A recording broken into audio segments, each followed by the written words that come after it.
Like something ain't right. All right, we good? Let me make sure that this go right. How y'all feeling, man? Everything good? Daily Go Get a Mism Show, baby. Daily Go Get a Mism Show. You think it ain't when it is? You think it won't when it will? I don't know. Something seemed out of sorts. I know I'm a little bit late, but we good. Audio straight.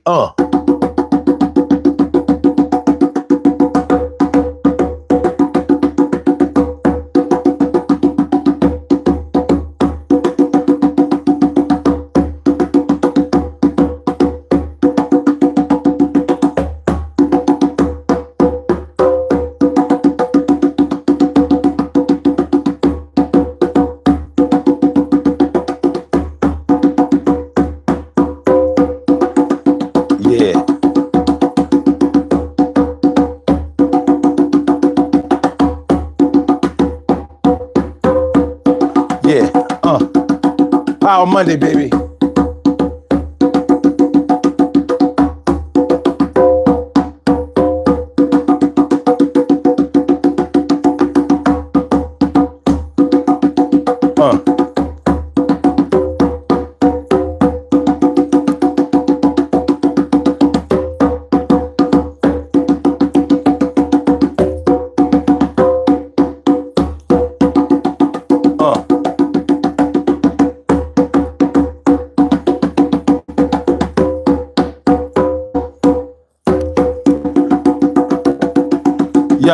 Yo.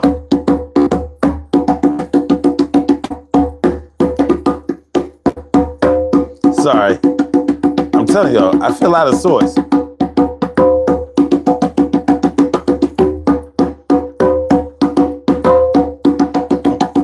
Let me get it together, though.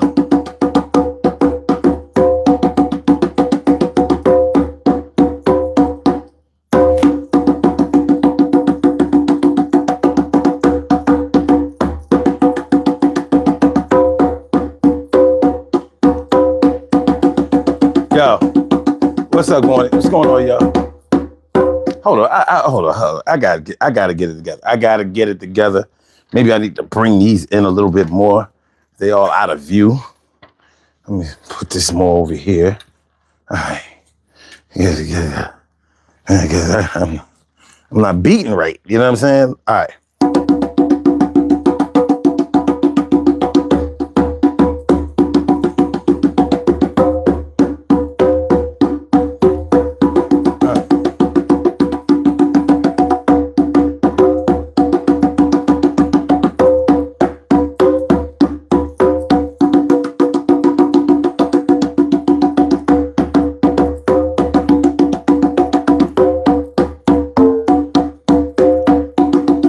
Yeah, hit that like button, y'all.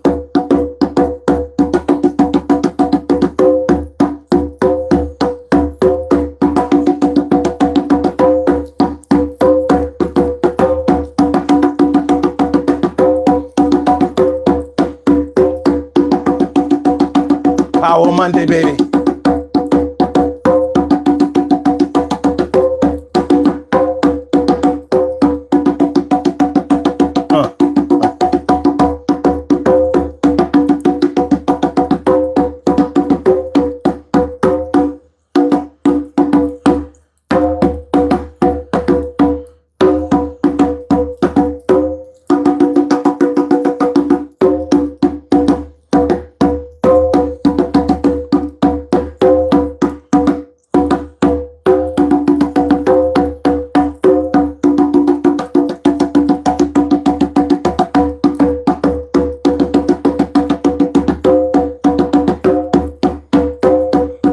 Yeah. So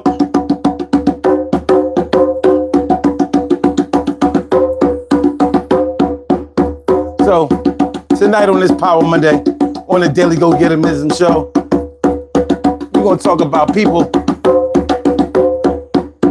who think they're all of that. It's not easy dealing with a person who really thinks that they are God's gift to the world. And a lot of people who act like this really ain't like that, you know? But sometimes they are our friends and our loved ones. So we let them live.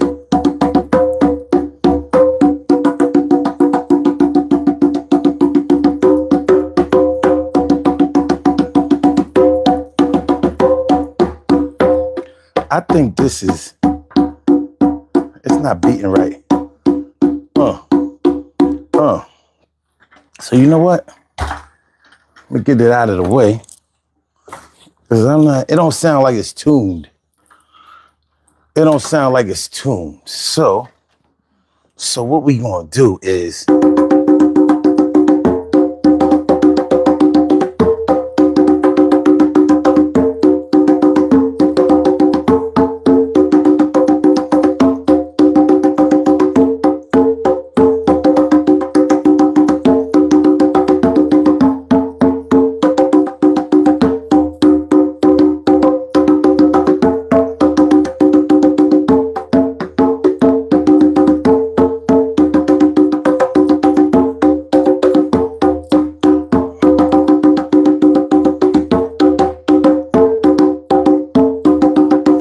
so I'm here feeling like a winner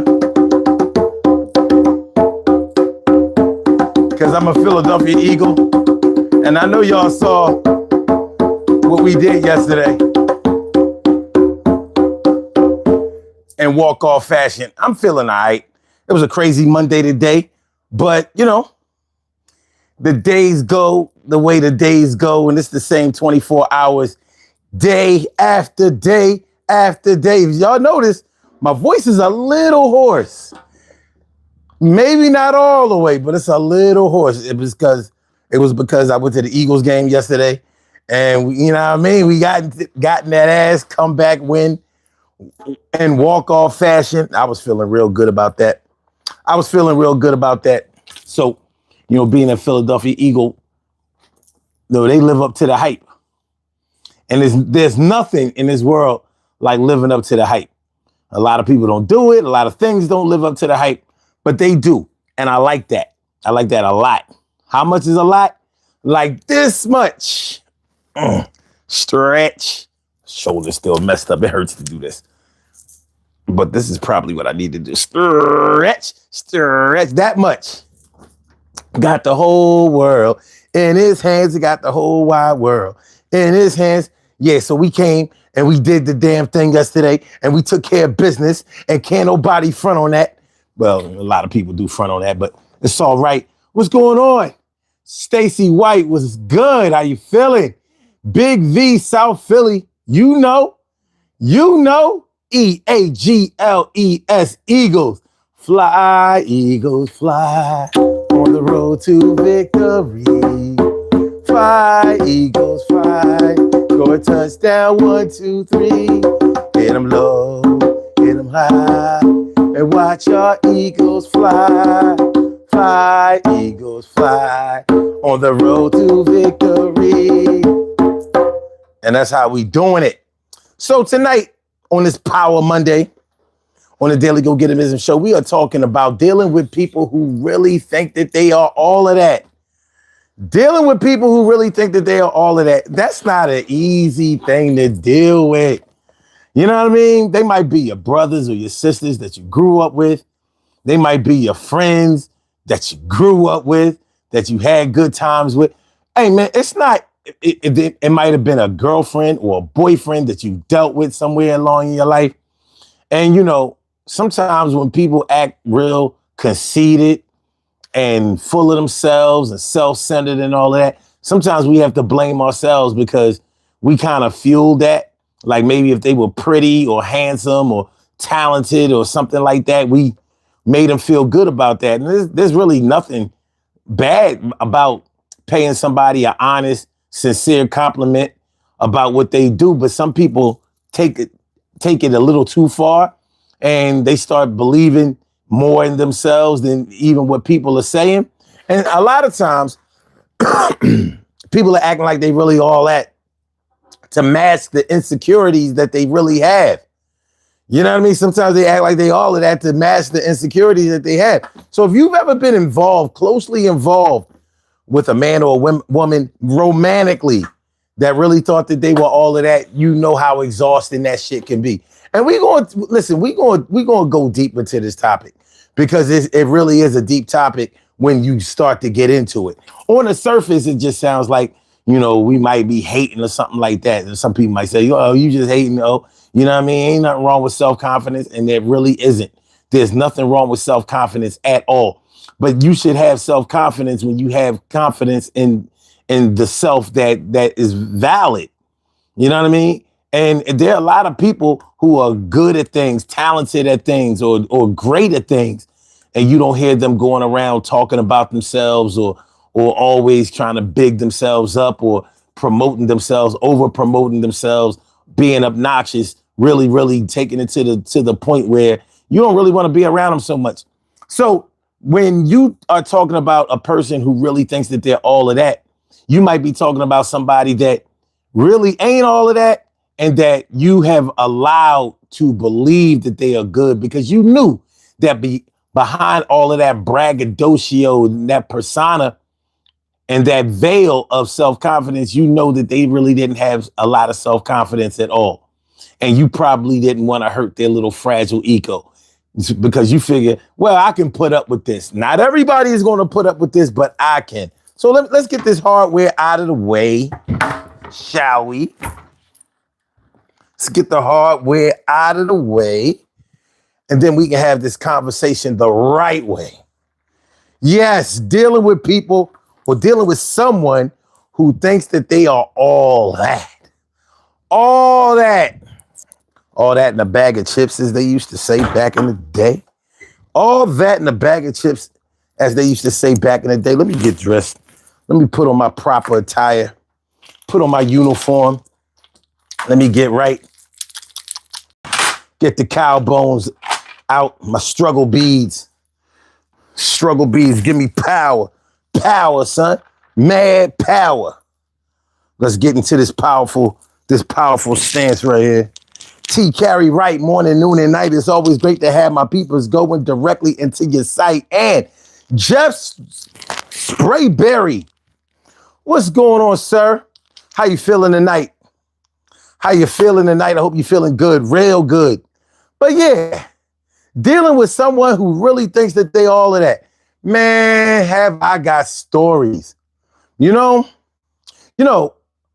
a lot of men like women who are beautiful and who are confidently beautiful. And there's really nothing wrong with that.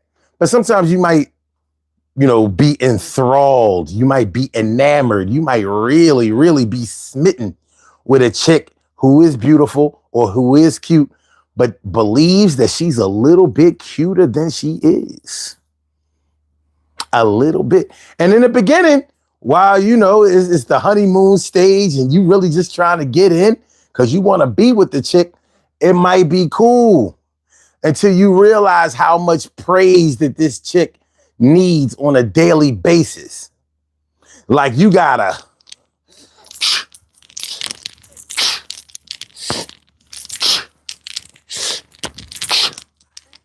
heap praise on her all day.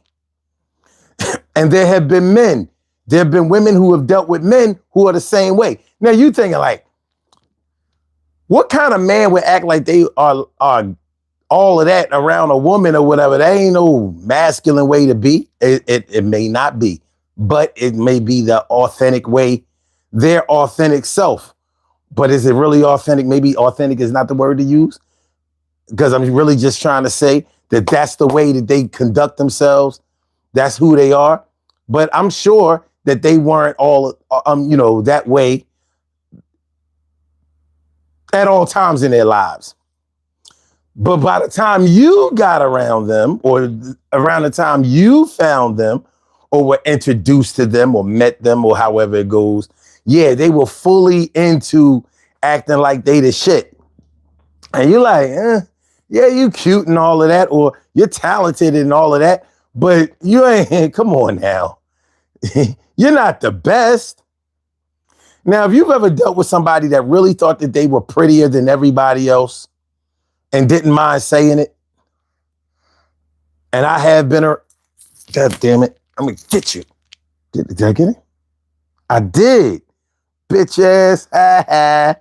You will not be biting nobody for the, it was a mosquito. It was a mosquito. But yeah, if you've ever dealt with it, fellas, within the sound of my voice, come out of the woodworks. If you've ever dealt with a woman that was always talking about how pretty she was or how cute she was, and she really was just regular cute. She wasn't like top tier cute. She was, she was mid tier, but she was good to go. But let her tell it. She's on that. She's where the where they don't put the liquor out in on the aisles. The good top shelf liquor that you gotta ask for because they keep it in the back or behind the register. Like, no, we don't put this out. Y'all ain't gonna be running out of here with this bottle. This is Louis 14th. You know what I mean? This the Louis. Yeah, this the Louis 14th. You don't get to just touch on this bottle. Yeah. This is the black label. She's thinking or expressing that she's of that ilk. She may not have been of that ilk. That's a high ilk. You know what I mean? Like you a regular ilk. You a mid ilk, but good to go. You know what I mean? She might be good for every day of the week, but you might be tired of hearing her talk about how she the shit all the time. Because it don't stop. One thing about people who think that they all of that, they never want to stop talking about themselves. And you be like, this shit is exhausting. Like a cake with way too much frosting. This shit is exhausting. Like a cake with way too much frosting. I like that. All right, let me take my seat. And like I said, my voice might be a little hoarse. My voice might be a little hoarse tonight. You know what I mean? Because I was at the Eagles game yesterday. And I don't normally stay for the whole game. But yesterday I did. And I was happy that I did because they showed up and showed out yesterday. My team showed up and showed out yesterday. All right. Is that Bacanthy or Bacanthy Ryan? What's the best mindset can help to progress in life? Maybe determination mixed with humility. Determination mixed with humility, that might get you somewhere. Charles, what's good? What's good, my people? Good to see you. And Marvina Bigby, what's good, ma? It's always good to see you. I really appreciate y'all coming through. And time, my people's time. What's good, my dude? It's all is well. Never lose faith in the Lord, especially in yourself. Stay consistent and healthy. Word. All right. So he also says discernment, discipline, consistency is the key to life. I like that. So we're talking about dealing with someone who really thinks that they all of that. Now, y'all not going to tell me that y'all never dealt with nobody who thinks that they all of that. This is bigger than conceit. This is bigger than conceit. Hold on, y'all.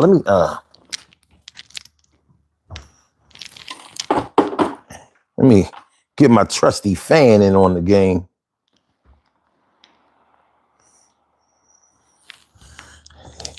There we go. All right. Get my trusty fan in on the game. So yeah, like I think we need to make sure that we understand the difference between self-confidence and thinking that you all of that. There's nothing wrong with having self-confidence. If you practice at something, you studied something, you've done something well your whole life, you've built and it's something that you're proud of, you should be confident in your abilities or what you have done or what you can do. There's nothing wrong with that.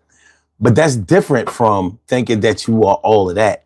When you're thinking that you're all of that, it often is with the intention of making other people think that you are really, really all of that, and you're trying to get them to get on the same wavelength.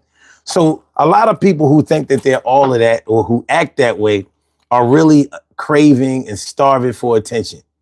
They are starving for attention and they're trying to get it from you, but they don't ask for it they don't get it by asking for it or by even doing anything that would get it for them. They some people will make up stories.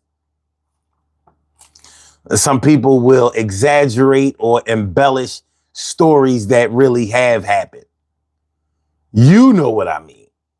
So let's say they used to run track. They'll tell you that they were a track star.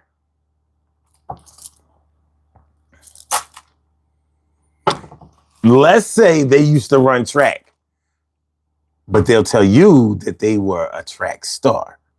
So they may have been the type that started the race, but never the one who ended the race because they weren't fast enough or they couldn't do the long jump well enough or they couldn't shot put, didn't have enough shoulder strength. Is it shoulder strength that matters when you shoot the shot put? How do you propel the shot put? I can't say that I've ever used a shot put. Which muscles do you use to shot put? It says shot put utilizes the entire body, but relies heavily on the legs, glutes, core, and trunk for initial power and force generation, followed by chest, pecs, shoulders, deltoids, triceps, and forearms for the explosive finish of the throw. Strong leg and glute muscles are essential for the initial push, while the core stabilizes the body and transfers energy, and the upper body muscles provide the final acceleration and extension of the shot into the air. All right. Well, you learn something every day. Anybody here ever shot put?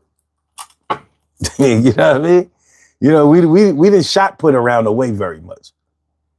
All right.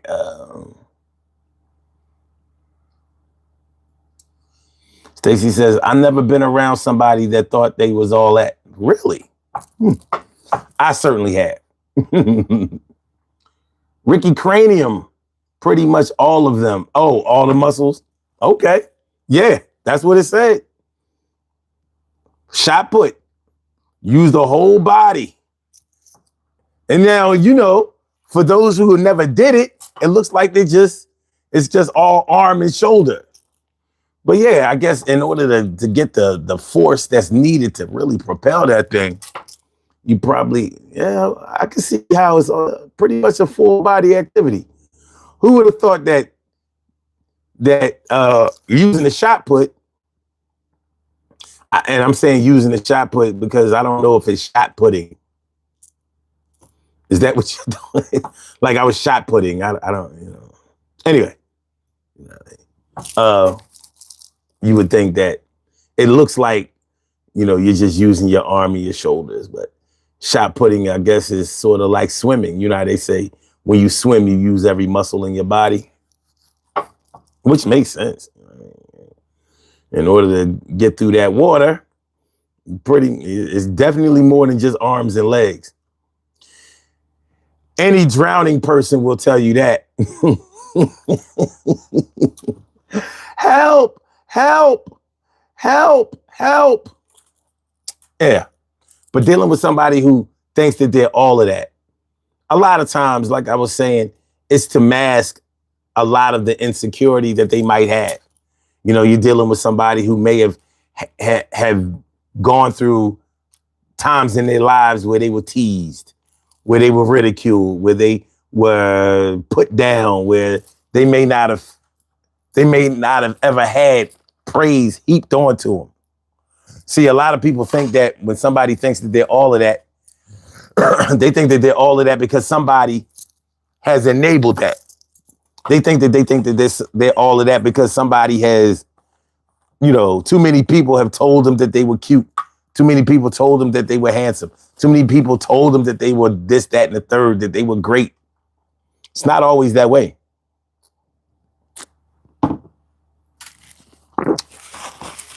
Sometimes people act like that because nobody told them that they were great. Nobody told them that they were handsome. Nobody told them that they were cute. Nobody told them that they were talented. Nobody told them that they were important. Nobody told them that they were good or good enough. Nobody told them that they were going to be something one day.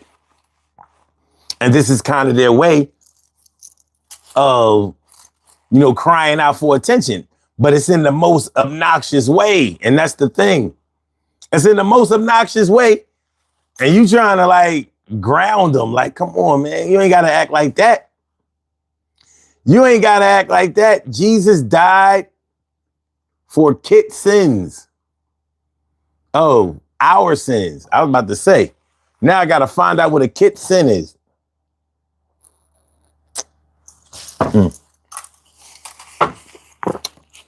Well, that's what the good book says. That Jesus died for our sins. Now, I don't want to be technical, but why do we still sin? I'm just saying.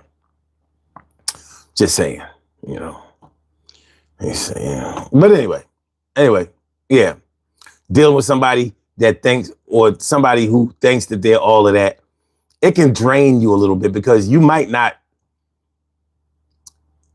not be an enemy of yours, or it might not be somebody who you don't like.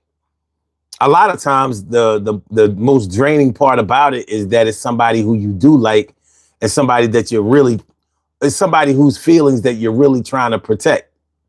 But how can you protect their feelings when they're constantly out of pocket? Constantly on that bullshit, constantly weighing themselves against everybody else. And somehow they have figured that they're on top. They think that they're on top of the heap, and they don't mind telling you that all the time. And you're thinking like,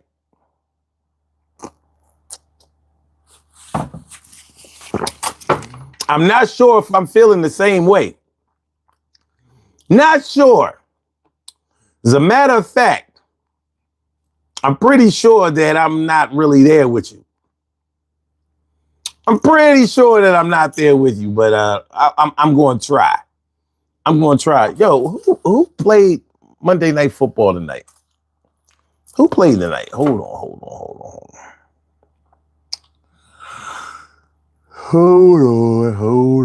Let me see. Oh. Wow. The Ravens are supposed to be all of that this year, but it looks like the Lions handed them their second loss of the season. So they're 1-2. What's up with the Ravens? What's up with the Ravens? Now, I don't want to throw a shot, but I'll do it. Dallas Cowboys fans really think that they're all of that. Yeah, they really do. And it amazes me. It amazes me because y'all haven't delivered anything in the past 30 years. No significant seasons in 30 years. Can't get past the divisional round.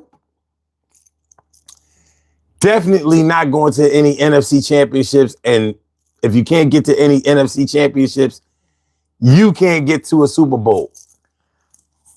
So the reason that I say Dallas Cowboys fans think that they are all of that is because every year they run around here saying this is our year. And then when all fails, when when everything crumbles for the last 29 years, what do they say? But we got 5 rings, 5 rings, 5 rings. To me, that means that you think that you're all of that. You know? You think you're all of that. And I'm thinking like,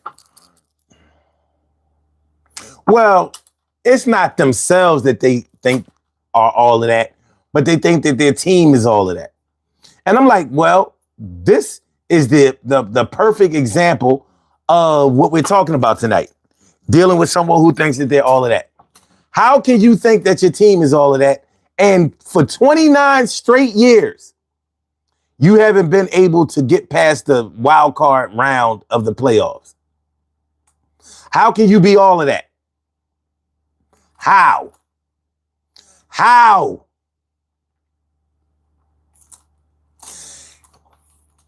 The 49ers haven't won a Super Bowl since the 1994 season. But they've been to multiple Super Bowls in the 2000 era. So even though they haven't delivered, they've gone to multiple Super Bowls. They've been to 3 in the 2000s. They've lost all 3, but they got there. So I could see how they would think that they're all of that. But 49ers fans do not think that they're all of that.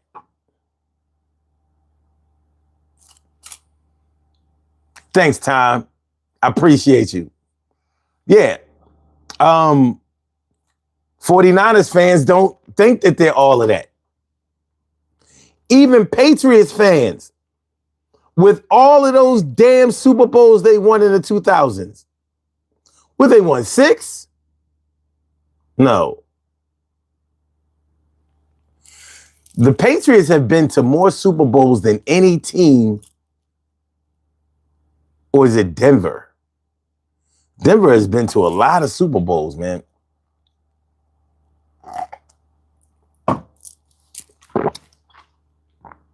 But yeah, you would think that the Patriots, you would think that their fans would think that their team is all of that. But ever since Tom Brady left, you know, they've been shit. No playoffs, no nothing. In the tank. Who knew that Tom Brady made that team?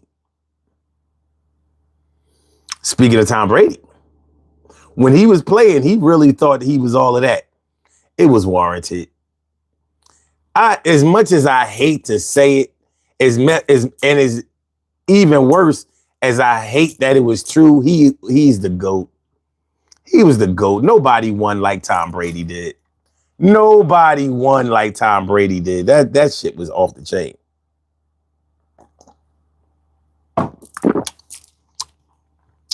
That was off the chain. But yeah, Dallas Cowboys fans think that their team is all of that.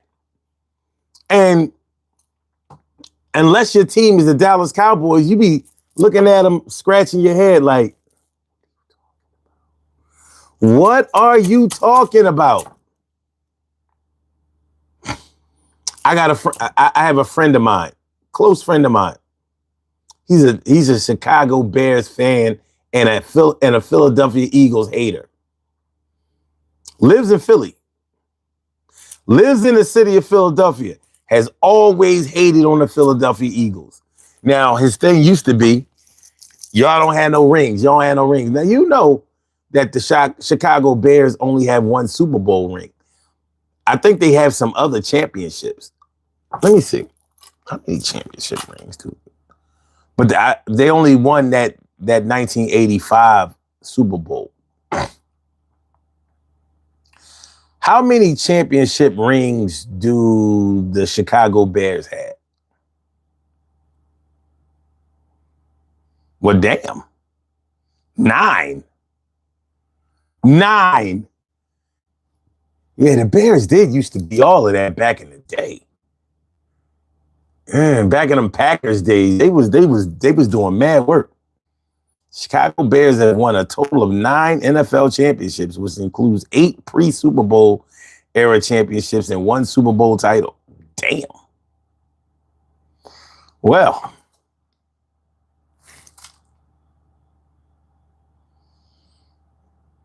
wow. But then I don't hear Chicago Bears fans running around thinking that they all of that. The Bears suck. Ironically, they beat the Cowboys last night, though, in the game of the week. How was that the game of the week? Emphasis on the week. All right. Let me see.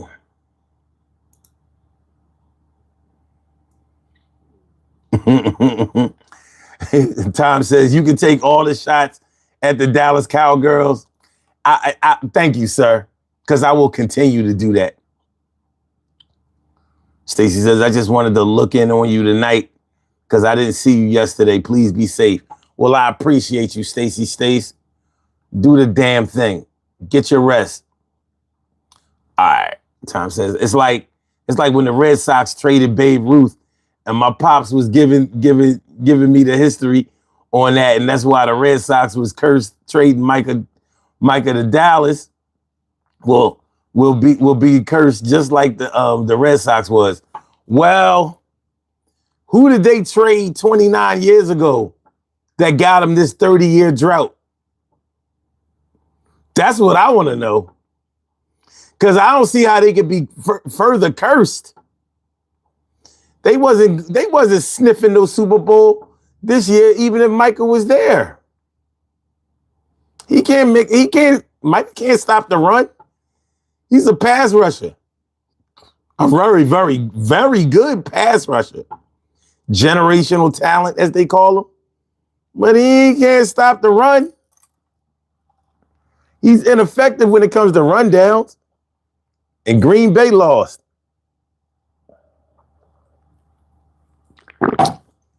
Green Bay lost. You know, everybody was talking about Green Bay might go undefeated and they the best thing since sliced bread. Well, let's say the Packers were the greatest thing since sliced bread. It just so happened that the Cleveland Browns brought a very sharp bread knife. Sliced the bread. And the Browns took it home with them. Shout out to the Cleveland Browns. Yeah. So Dallas Cowboy fans are an example of a team that think that their team is all of that. LA Lakers. Same thing. Oh, gosh. Fucking LA Lakers. Speaking of Boston, you talk about the Red Sox, the Celtics. You can't tell Celtics fans shit. You can't tell them nothing. You can't tell Boston Celtics fans nothing. Oh my God, they irk me to no end. I do not like the Boston Celtics and their fans. Can't stand them. But what are you going to do? What are you going to do? They got so many championships. What are you going to say? What can you say? Ugh. That damn Bill Russell. May he rest in peace. Rest in peace, Bill Russell. He was definitely one of my favorites. I'm just glad I wasn't alive during his era.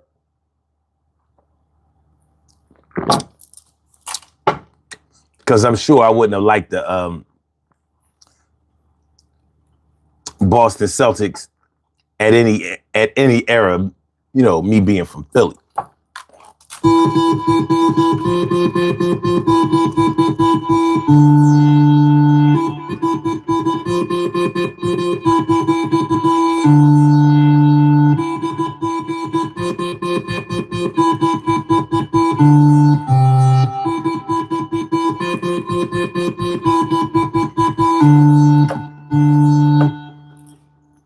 Hit that like button, y'all. Make sure y'all hit the like button, share the show, subscribe to the channel if you haven't subscribed to the channel yet. This is the Daily Go Getimism Show. I am your host, Son752, aka Omar with the and if you can't say Omar with the well, then you just say Omar with the R. This is the Daily Go Getimism Show, and we are talking about dealing with someone who thinks that they're all of that. Dealing with somebody who thinks that they're all of that, it can be exhausting. Mad exhausting. You know, I've always felt sorry. I've always felt sorry for women who dated bodybuilders and men who dated models, fashion models. See, people think it's sweet dealing with somebody who takes care of their body to that degree, but it's not. One thing about bodybuilders, male bodybuilders, they are deeply, deeply narcissistic. And I'm not talking about narcissistic personality disorder. You know, regular narcissism just means that you have this overly inflated body image. Basically, you think that you're all of that because of your body or because of your face, your image, you know, your looks. That's what regular narcissism is. Narcissistic personality disorder is that toxic way that some people look at themselves.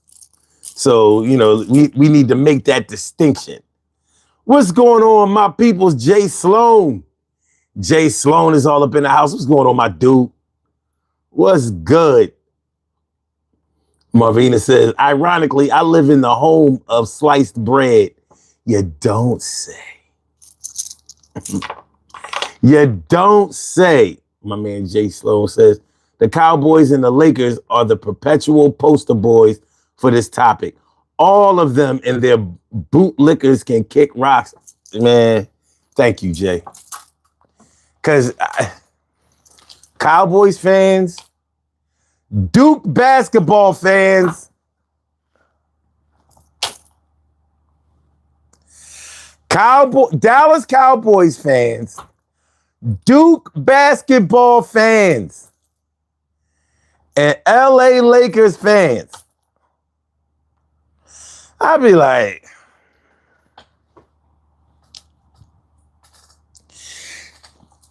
to me, those are the teams that you choose. They're legacy teams. And those are the teams that you choose when you don't have time to put into building a legacy, you know, when you don't have time to dedicate yourself to legacy building. Legacy building. Let's put it that way. Because that shit. But they all have something in common. Duke college basketball fans, Dallas Cowboys fans, and LA Lakers fans. They seem to be consistent across the board. What up, Hina? What's that, Hina? Yeah. What's good?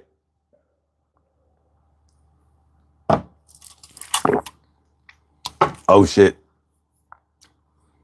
Tom says, my cousin hate the Philadelphia 76ers. Said the Philadelphia fans are crazy. So crazy, they do bear in the car's face. Wait. There's always been hate between Philadelphia and Boston. Ask Dr. J and Larry Bird. Well, yeah, it was just a little tussle they got into. Just a little tussle. Tussle. Back in those days, you could fight on the court and nobody got suspended. You know what I mean? Now they be levying all kinds of fines, want to throw you out of the league and shit.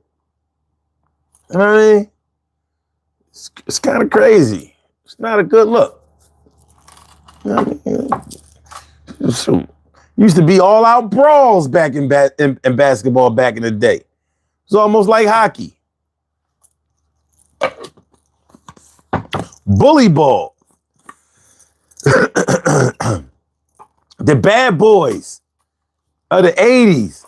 Detroit Pistons. Remember how the Pistons used to play? Michael Jordan used to be like, this is not basketball. Who plays like this? Why are y'all letting them do this to me?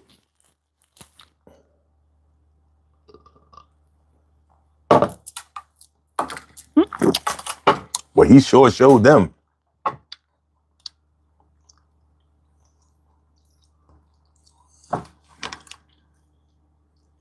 The Metascape was good. What's going on, the Metascape? Tom says, it's crazy to hate a team like the Duke Blue Devils, but you love Grant Hill. Grant Hill was about to take over the league until he got hurt. Yeah. Grant Hill. Like,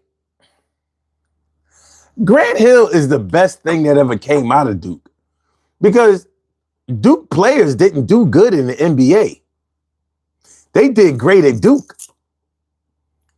Like, who, besides Grant Hill, who came out of Duke and was really all of that in the NBA? The curse is so bad at Duke, as far as the NBA is concerned. That's why Grant can never get healthy.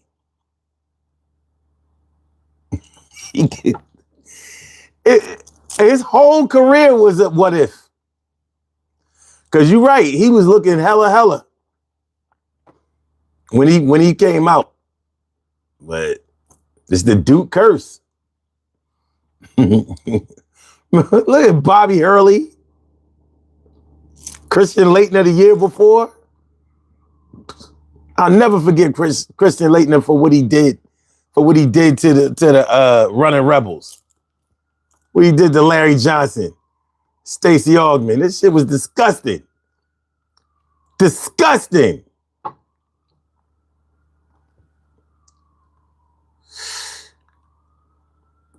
He said, I hate it with Christian Laettner. I hate Christian Laettner. I hate Hurley. I hated everything about the new Blue Devils. Word. What up, Joseph? Where did you get those? Get those what? Hina says, I like hockey and basketball and baseball. That's what's up. They fighting a lot in hockey. Yes, they do. And they let them. Marvina says, I remember a brawl breaking out in a boxing match.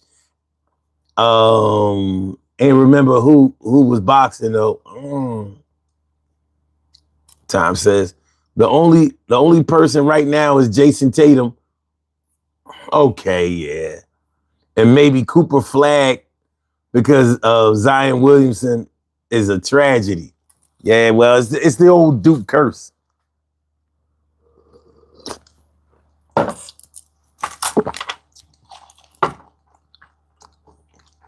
They don't be turning out nothing in the NBA. But you're right, though. Jason Tatum is good. Now I know. Now I remember why I don't like him. I knew there was something about him. I knew it. But you take the Duke Blue Devils, you take the Boston, no, I'm sorry. You take the Dallas Cowboys and you take the LA Lakers. You can't tell them fans shit about their team. Yeah, we the shit. I liked it better in the 80s when Duke used to almost win. When they started winning in the 90s, it was like, you couldn't turn this shit off. Like, turn this fucking championship faucet off. This damn Final Four faucet. This shit is broke. It's just running and running and running and running and running. Tom says, I always hated Duke. Once Christian Laettner got on that team, I'm just going to be totally honest. I thought he was a dirty player.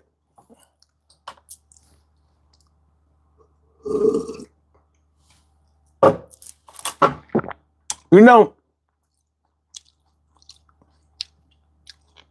I'm from Philly, but I'm going to say this with the utmost honesty. When Christian Laettner hit that shot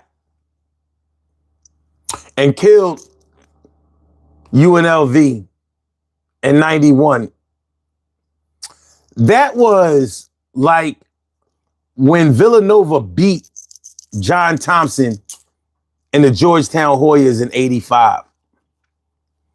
It was the same shit.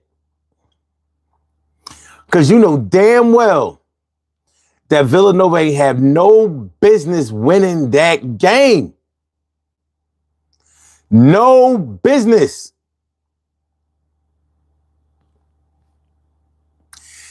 I guess I gotta understand business.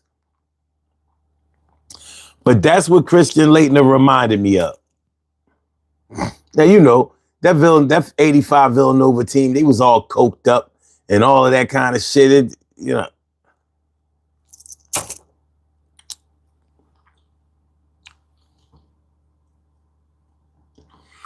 You agree? Yeah, it like it wasn't supposed to happen. And it shouldn't have. It shouldn't have. Now, the last time, funny thing is, I was working at Villanova. I was working in Villanova when they won their last championship in 2018. That shit was crazy. I just started working there the week that they won the championship. So I remember when I showed up for work, I think I started on a Thursday, and they was on their way to the parade. They had the buses leaving Villanova, and they was on their. I was like, damn, crazy. This shit is crazy. And remember, the Eagles had won that year too. Now, we talking about dealing with somebody who thinks that they on that. Now, people might be saying that about Eagles fans now.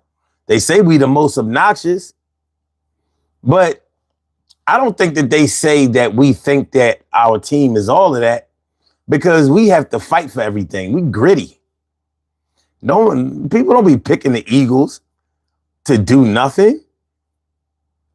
I mean, we got a quarterback that they say is not even in the top 5, top 10 for some people. So how do we think that we all of that? I think knock on Philly fans is not that we think that we're all of that. We just don't give a fuck. We going in anyway. Yeah, I'm not cute enough to enter this beauty pageant, but I'm entering. And I expect to win this bitch. You know what? I think that's the best analogy. Philly fans are like, we know we're not pretty enough to enter this beauty pageant, but we enter it anyway, and we gonna win this motherfucker. Watch. We gonna blow it up like Vanessa Williams. You can't have no black Miss Americas, you crazy. You crazy. Yeah, that's Philly fans. That's Philly fans. Oh, shit. I got to write that down. I think that's the best analogy. You know what I mean? Okay. Tom says, Marvina, probably one of the best boxing matches I ever seen as a young kid was 1981 Sugar Ray versus Tommy Hearns. That was, man, that shit was crazy. Speaking of which, now, for years and years and years, I had to listen to people say how Sugar Ray didn't really beat Marvin Hagler. How Marvin Hagler beat Sugar Ray down in that match, and they just gave the match to Sugar Ray. So for years, I hadn't watched that match. I saw it back in the day, and I remember thinking to myself, like, Sugar Ray won this. But since Marvin Hagler was such a brawler, may he rest in peace, man. I love Marvin Hagler. But since he was such a brawler, and so used to knocking cats out. You know, I was like, well, I think it was kind of like a miracle that Sugar Ray beat him. But when I became an adult, I watched the fight a few times. And I was like, Sugar Ray did beat him. He beat him. Marvin Hagler kept going for he really wanted to beat up Sugar Ray. And Sugar Ray wouldn't let him do it. But Sugar Ray was a hell of a boxer and he was tactical. That was the Sugar. He was tactical. So while Marvin Hagler was steady swinging for the fences, not literally because he was a good boxer, but he was really trying to hurt Sugar Ray, and Sugar Ray wouldn't let him. So they tried to say that he ran from Hagler the whole fight. I'm like, well, he didn't stand there and go toe to toe with him. He wasn't dumb, but Sugar Ray beat him. He beat him. Oh, Tom says, and my father's favorite boxer, Marvelous Marvin Hagler. I love to watch boxing. Roy Jones Jr. was entertaining. I didn't like Roy Jones because he used to fight so many bums. I knew he was great, but he used to fight so many bums. I've seen him fight. Like some of those fights, I used to be like, is this even real? He in the ring, backing himself in the corner, like, come on. Let me show you how to do this. And I was like, what? Like, what is that? I remember when he kept getting knocked out? Tom says, I believe Jalen Hurts is going to get the respect that Tom Brady just keep winning, because right now the brother is better than Joe Burrow, Dak Prescott, Josh Allen, and Lamar with 2 Super Bowls. Well, a lot of people would dispute that. I'm not. I know what Jalen Hurts can do. He is like that. Tom says people got to give it up to Philly and Detroit fighters, and I leave it there. Philadelphia fighters, Detroit fighters do not turn down nobody. But that's true. That's true. That Philly shell back in the day, you know what I mean? Philly fighters was just hard heads. They was just hard heads. They just keep coming for you. You just never give up. What up, Miles? Miles, you come in here with that what up, my ninja shit every time you come in here. And then you wind up getting deleted every time. But I got to give it to you. You keep coming. Keep it coming. Girl, why don't you?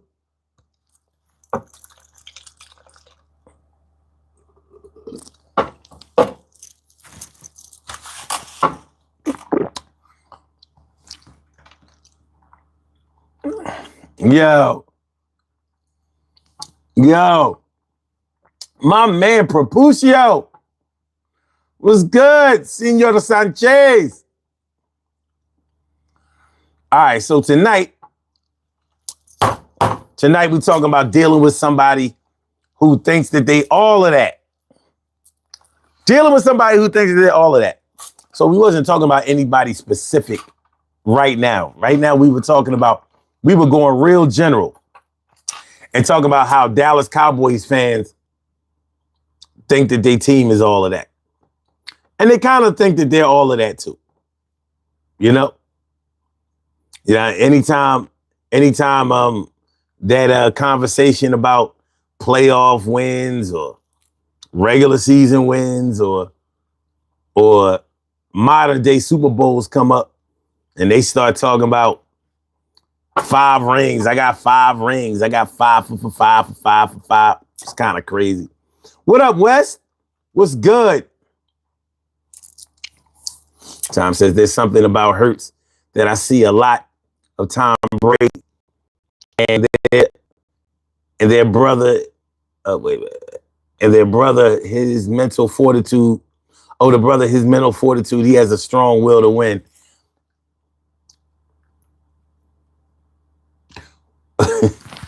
When Jordan Davis blocked that field goal yesterday and ran it for the touchdown, the whole team is going off. Jalen Hurts is like,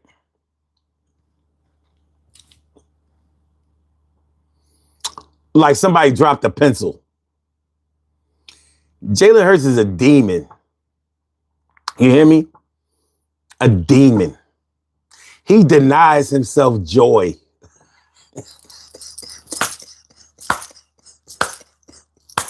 He is demonic, son. Jalen Hurts is demonic. You know, Nick Sirianni, like, yo, the whole team. They showed Jalen Hurts. He like,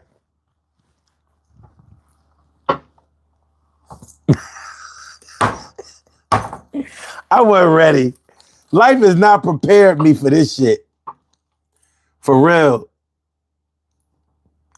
Let me see what we got. No doubt. That's what's up, Rapuccio. Wisdom says, good morning, son. Some will respect you for your character, others only for your cash. Choose the ones who honor your character. It's the only respect that lasts when the money fades.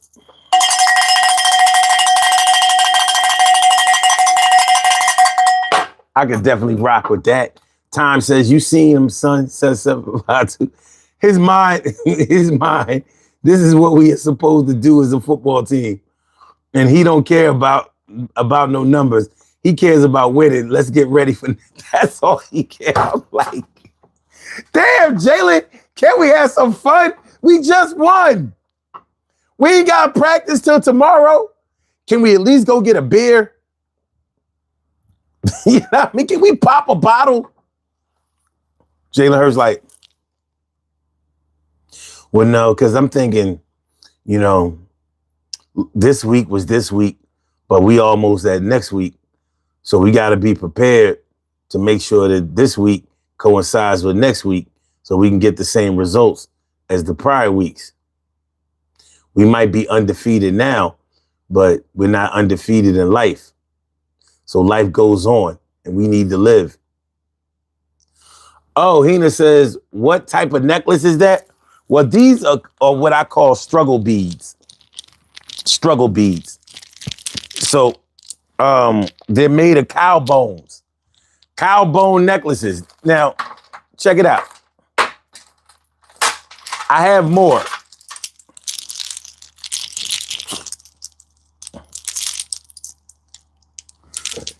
So this is what I'm going to do. I'm going to put the cow bones on you. You're probably wondering how, if you've never been to this channel before. But I'm going to put one of these necklaces on you. I choose this one. I'm going to put this one on you. Like this one? Nice, huh? Huh? Good. It's nice. Nice. Good accents. These are the other ones. Hold on, let me separate them. All right. So check it out. I'm gonna put the cow bones on you. You're over here looking good in the studio. I'm gonna take a picture of it so you can see how good you're looking. Looking nice. All right, here we go.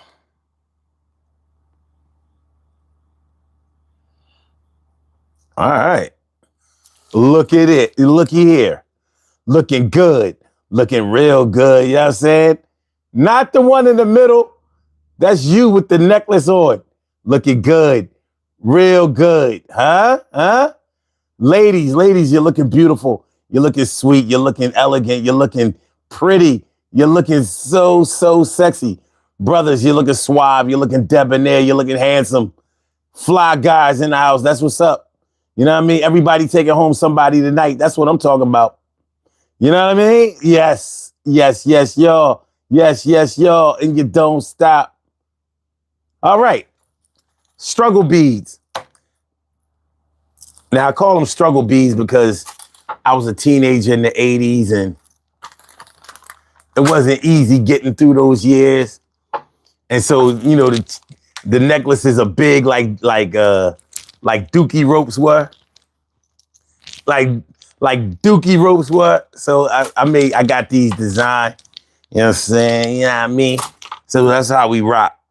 That's how it goes down. That's how it goes down. All right, let me see.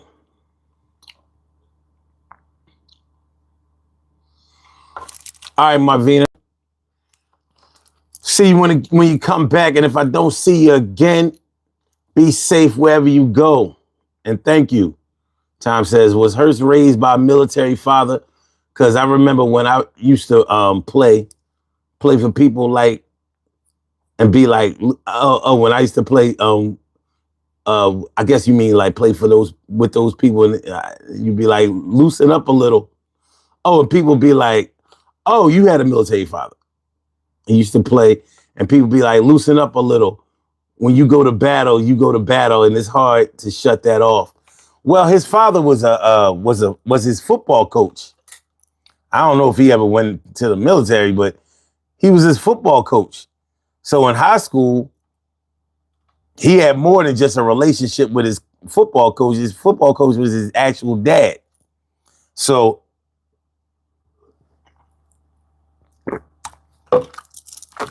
he had to shake off the feeling and the rumors and the thoughts that he was only the quarterback because his dad was the coach. You know how that go. You know how that go. Appreciate y'all. Appreciate y'all. Tom says Dookie ropes. If y'all don't know what he talking about, go back and look at Slick Rick and the rapper, even LL Cool J. Yeah, I mean, they call them cables. I call them Dookie ropes. I like the term Dookie ropes.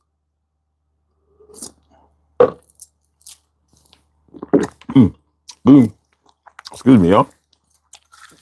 Over here being messy. I get on my shirt. All right, we good. Okay. Tom says that's even worse. A football coach and you the quarterback is something. It's something that's something that's going to rub off on you. True. You know what I mean? Look. The boy is ice cold. I don't know. I've never seen that like Jalen Hurts before. The boy is ice cold. Like, I'm like, come on, man. You know what I mean? You got to be like, look, I got to learn to unbutton my top shirt. All right, there we go. You know what I mean? People running around here thinking I have a neck. I got a neck. I got a neck like everybody else.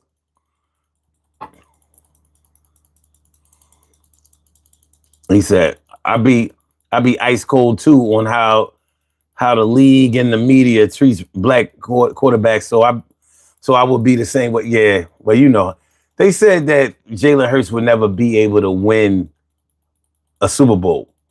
Like he'll get you, he might get you there, but they said that nobody like him would ever be able to win a Super Bowl. Well, that's one down. They really should have won the 2022 Super Bowl. I think we got shitted out of that with that bullshit holding call or pass interference for call. But you know, it goes the way it goes. Hit the like button, y'all. Hit the like button. I don't believe that the numbers that I'm seeing are true. I don't know. I you know, it's not adding up to me. It's literally not adding up to me. They showing one person in here, but 5 people are chatting. And then, you know, I see 5 there. but the poll results are 24. I don't know. I don't know. YouTube is mad at me. They kicked me out of the algorithm. They let me in the algorithm a few weeks ago. And I think after I did that show about Charlie Kirk, you know, they said, all right, I got you. You know what I mean? It's the gift and the curse. Mostly the curse. Time says Joe Burrow ain't winning the Super Bowl, ain't winning the Super Bowl yet. Yet Josh Allen, who they are praising, ain't winning Super Bowls yet. Lamar Jackson hasn't won. All your favorite quarterbacks haven't won yet, but Patrick Mahomes. Yep. And the one that's not your favorite quarterback, Jalen Hurts, he won it.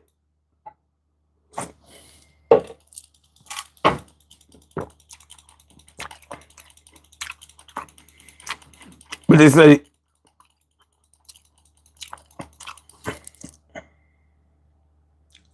sorry, my man. They said somebody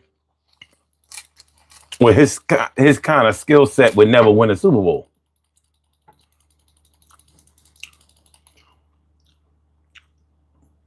I said, don't let YouTube and the devil distract you with numbers. State your course, my brother. Stay your course, my brother, and remember what you got around. I always do that. Always do that. You know, but I just understand or overstand how some things work. That's all. They've kicked me out of the algorithm before, let me back in. You know what I mean? Made me think that it would be like this for the rest of my life. So, you know, you have to understand adversity. But I like to talk about the topics that I think are interesting and that I think that touch people and people can relate to. So when I say dealing with someone who thinks that they're all of that, I know that we've all dealt with somebody who fits that build or that description. I know I've been there. I'm sure you've been there. But it's crazy. So I'm going to take it back to what I was talking about, what I started to talk about a little while ago. A lot of men, you know, think that supermodels or fashion models are really pretty and they think it would be really cool to get with one until you get with a fashion model and you realize what they have to do in order to further their career.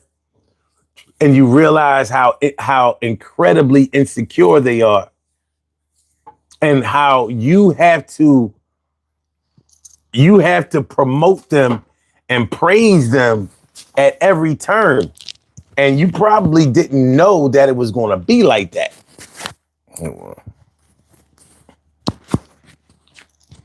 Yeah, you ain't know it was going to be like that. You're thinking that since they are used to being filmed all the time and photographed all the time and blah, blah, blah, blah, blah, you're thinking that, you know, they're used to just, like you think that there's a certain amount of confidence that they had. And there may be a certain amount of confidence that they had, but you will find out how much of a part that you may have to play in that. You may find out how much of a part that you have to play in that because they will show you that they need constant validation. And sometimes they may act like they really are the shit to try to get you to validate them the way that they need.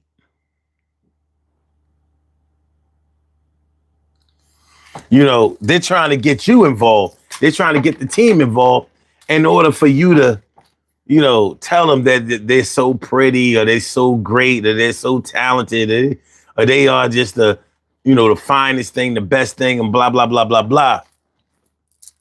Same thing with a woman dealing with a male bodybuilder. You know, this dude work out, take all kinds of steroids and performing enhancement drugs, PEDs. Yeah. And for what? But if you don't tell him he's the most muscular, he is just the most Adonis, he's just the greatest thing that you've ever seen, you could have major problems with him. Major problems. And that might not be something that you could see from far away.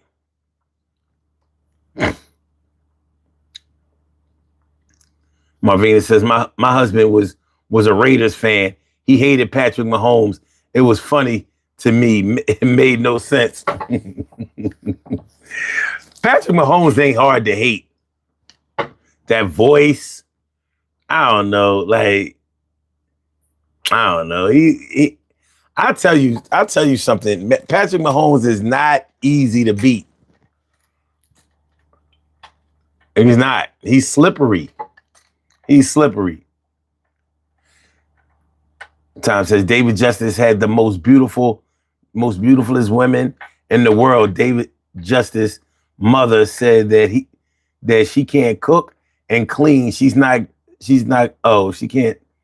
cook and clean. She's not going to take care of you. And he left her. Mama knows best. Okay. My pops is a Raiders fan. Die-hard fan. Like when they came on, nobody could be in the room or make any noise if you was in the room. Okay. Well, the Raiders have a long storied history. Got a lot of Super Bowls.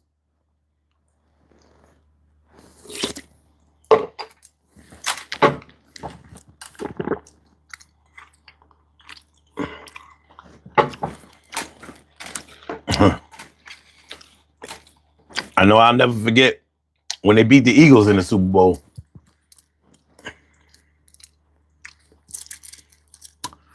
Man, I was crying. I wanted the Eagles to win that Super Bowl so bad in 1980. Well, it was in 81, but it was the 1980 season. Damn Raiders. Nobody should have been able to beat the Eagles that year. But they did. Marina says, Tom, I get it. Raiders fans are loyal to a fault.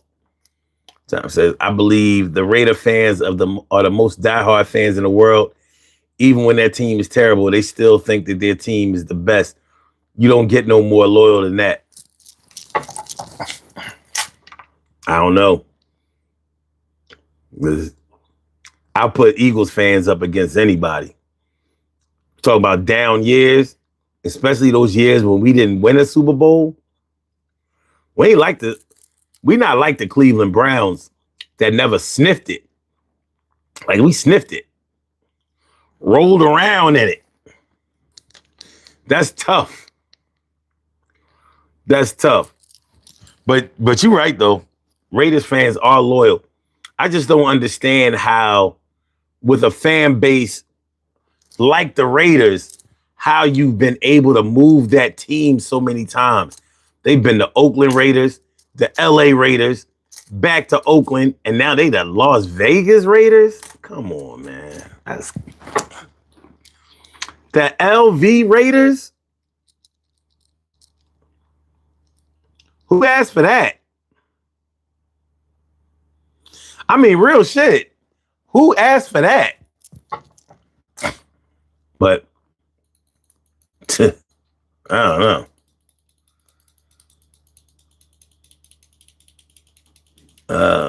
Cleveland Browns fans are weirdos. They add paper bags to their when they add paper bags on their head. Who pays that much money to put a paper bags on their head?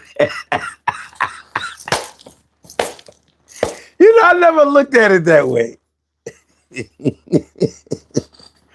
I never looked at it that way. That's a good question. And they do. They do be having paper bags. Yo, it is cold as shit in Cleveland. Oh my God. Hold on. How much does it cost to go to a Cleveland Browns game? Hold on. How much are tickets to a Cleveland Browns game?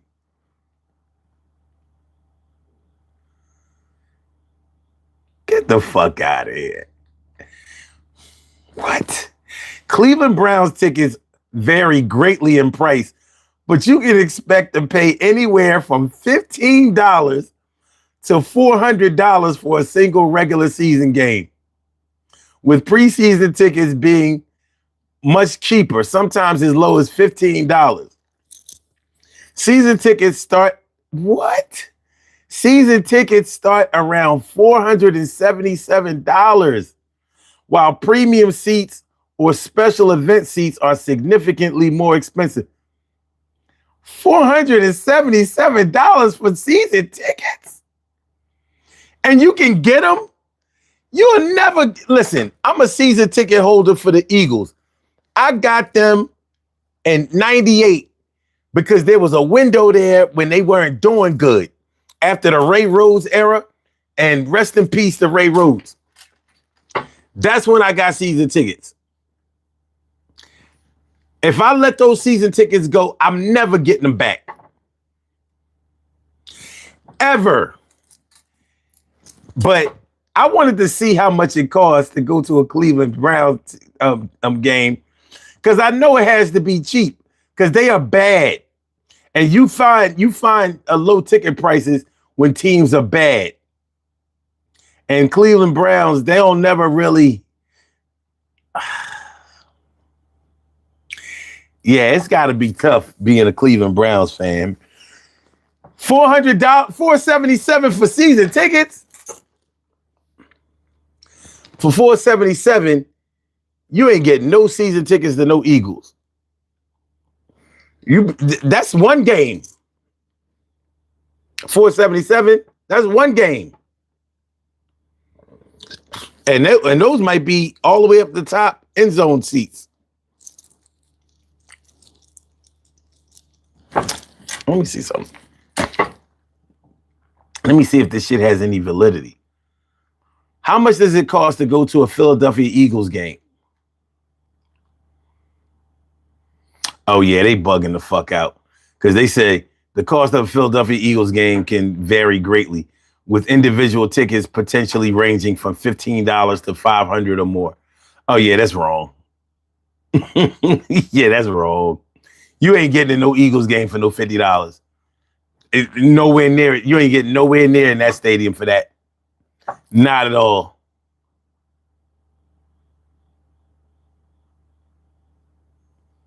Let me see. It says a more comprehensive cost for a family of four, including tickets, parking, and concessions, was estimated to be around $2,100 in 2025 analysis.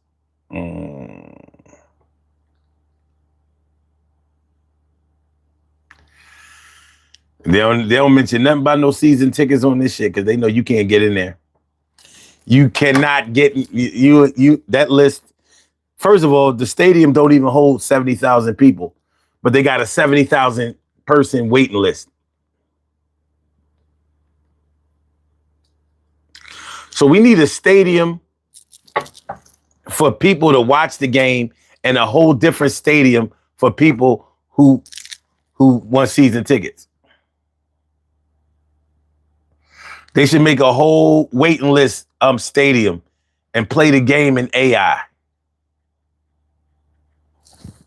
Okay. All right. Dealing with somebody who thinks that they're all of that. Hold on. Jay Sloan said, Tom Cleveland has never won a Super Bowl. Not one. Hell no.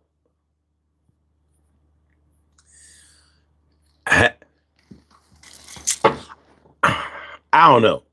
I don't know about their tickets being no $15. But I can see those tickets being cheap. Because I know Pittsburgh Steelers fans who be going to Cleveland to watch, when the Steelers play in Cleveland. And I ain't never hear nobody bitch about how much the tickets cost or say that it was sold out and they couldn't get in. It ain't easy being a Cleveland Browns fan, sir.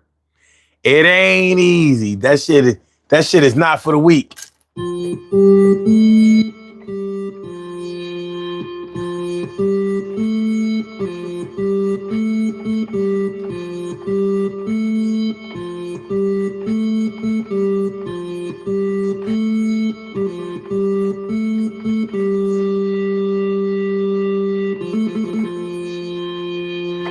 Yeah. Yeah, they ain't never been in no Super Bowl. Forget about winning one. They never been to a Super Bowl. But let me see. Do they have any championships in the pre-Super Bowl era? Have the Cleveland Browns ever won a championship?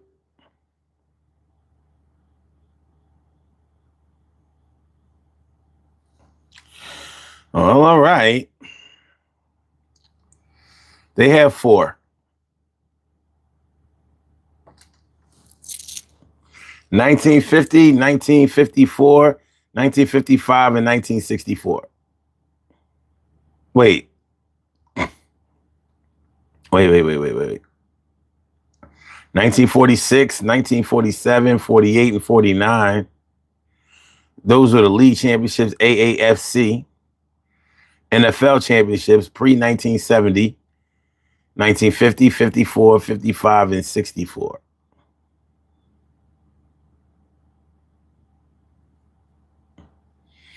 So technically they have 4. So, well, there you have it.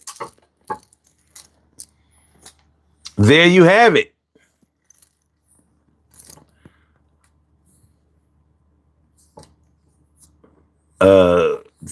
I remember the year when Tom Brady went to Cleveland. You should have seen how many New England fans were there wearing 87 and 12 and 12 jerseys, 11 jerseys. Yeah, well, you're gonna get that.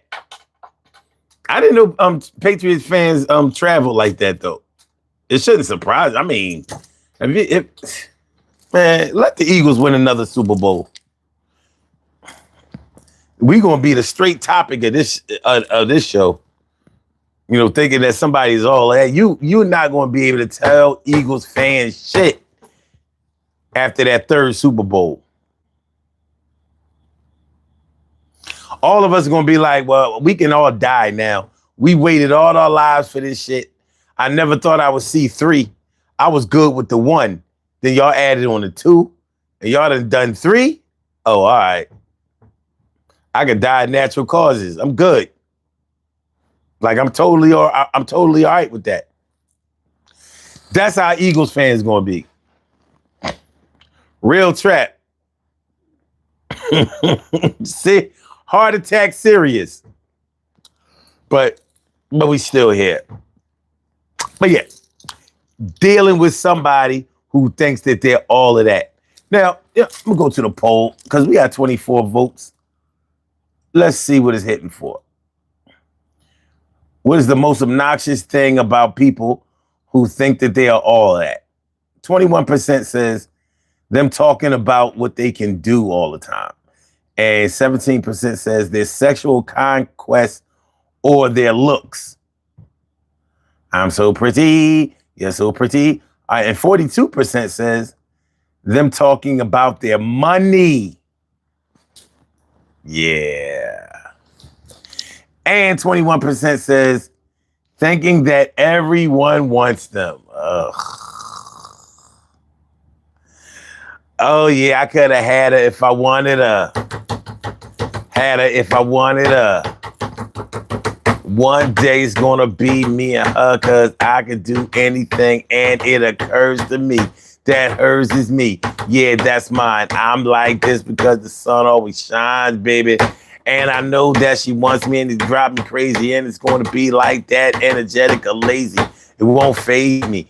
8 to 80, yeah, they can't get nowhere because it's my baby. And I ain't going to let her out of my sight. Yeah, she loves me to death and I know that it's right. So anybody who tries to come along and push it going to understand that they can't get the bush. The bush is all mine, and I like to play in the bushes. I go all up in that twat and give it the pushes. And I'm seed it up and beat it up. You don't understand what I'm talking about. I clean it up just like the grass on the turf. Yeah, I'm the God and she is my earth for what it's worth. I'ma make sure that we are always together just like the good time, summertime weather. And the last day of summer was the other day on the 21st of that shit. And yo, still we play autumn time. Yeah, it's time for jack-o'-lanterns and all kinds of Christmas type of shit. Yo, it's it. It makes me feel good just to be here. Yeah, my 10 toes down, and I'ma make it clear that I'm here for the long haul. And all of y'all understand that I only stand 5'10" tall, but I'm big as a giant. Yo, but I don't have to be defiant. I'm never lying or on my dick. I make sure that I'm quick to get everything checked out, that I don't get sick. And everything is all cool. Well, yeah, it's every night around this time we cut the fool. The rules are that you come in and just make a friend. We gonna do this thing from in and out, beginning to ending. I'm always winning. Make sure that at least I'm prepared to be a victor. I'm a sick my dog on you. Make sure that he bite. And that's only if you come that you ain't come right. Yo, out of my sight. Yo, you somebody I can see. Yeah, this is the way that it's going to be. All right, I'm chill. I'm chill. Jerrigan.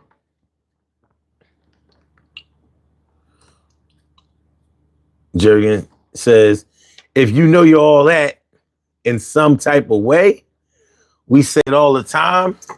Nah, I'm not talking about regular self-confidence. I'm talking about people who are obnoxious with their thinking that they're all of that. I'm talking about people who talk about themselves all the time.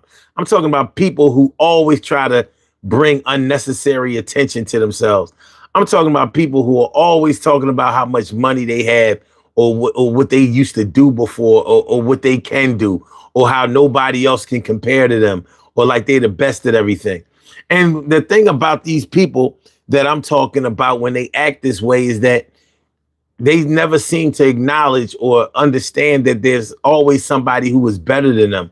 No matter how much, no matter what the topic is or what the category is, but they don't see it that way. All they see is themselves. And that's even whether they're looking in the mirror or looking at you. They look at you and they see themselves because that's all they want to see. And that's all they want you to see. Okay, Jason Slow says, when I was younger, I had a talent fetish. And dated a couple of actresses, a pro athlete and a pro dancer. All of them modeled at some point. All of them were extremely self-centered. Dealing with a model, yeah, you're gonna get that. Jason also says they might have thought they were all of that, but the real problem was their self-centeredness. But that self-focus was also what helped them succeed. But let me ask you this, Jay, do you think that they really felt that confidence about themselves?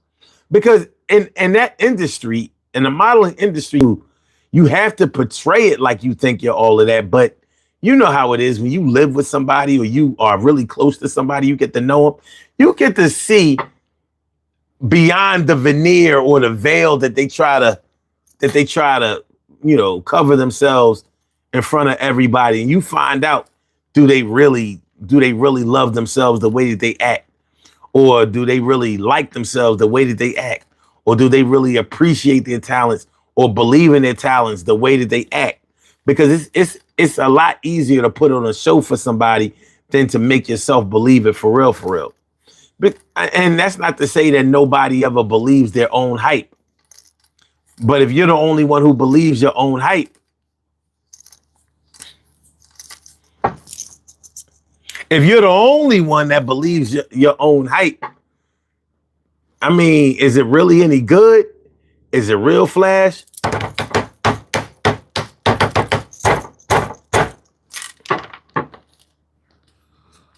Okay, Tom says, no, you won't be able to tell Jalen Hurts nothing. Then you have to put him in the top 10 where he actually belongs. And I believe his father told him that they're going to look at you as a superstar. And Jurgen says, if you know you're all of that. Okay, wait. We already read this. My bad. I'm thinking I'm reading something new. I'm reading something old. Marvina says, I had someone call me tonight telling me everything that they're going to do. It didn't mention paying me back. Oh, wow. Oh, wow. Yeah, that's different. Those cats.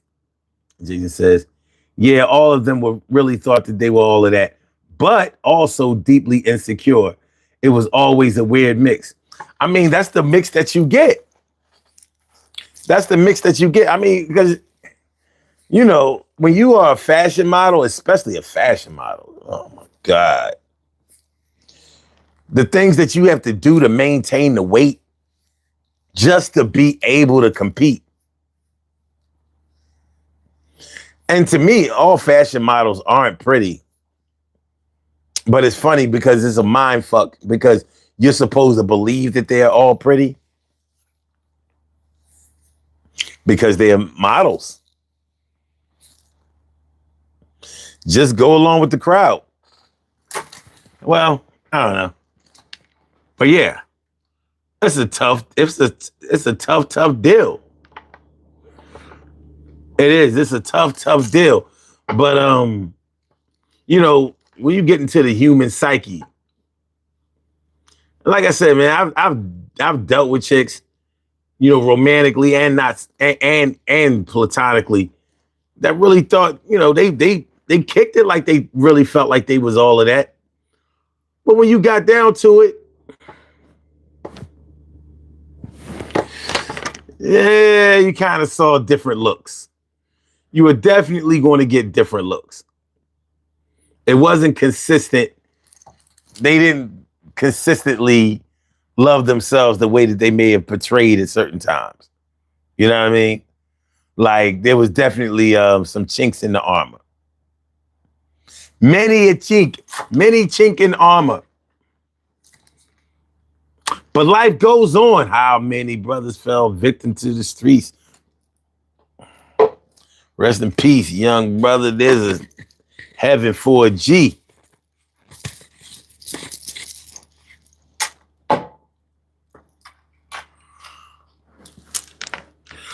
All right. But yeah. You know, dealing with a fashion model, dealing with a bodybuilder or whatever. You know, somebody who has to make their living off of their body image is not going to be an easy person to deal with. You're going to see a boatload of insecurities in private while, you know,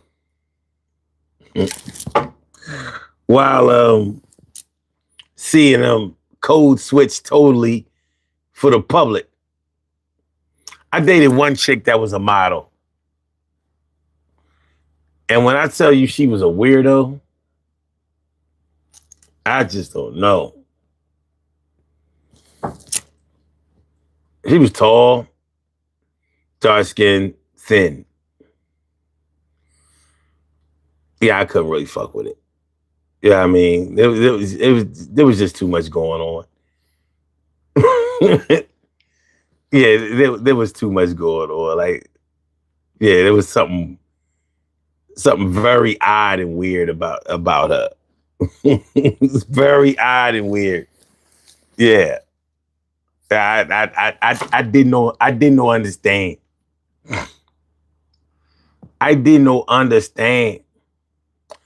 But, you know, she used to talk about modeling all the time and what it took and, you know, how beautiful you have to be. And I used to just be looking like,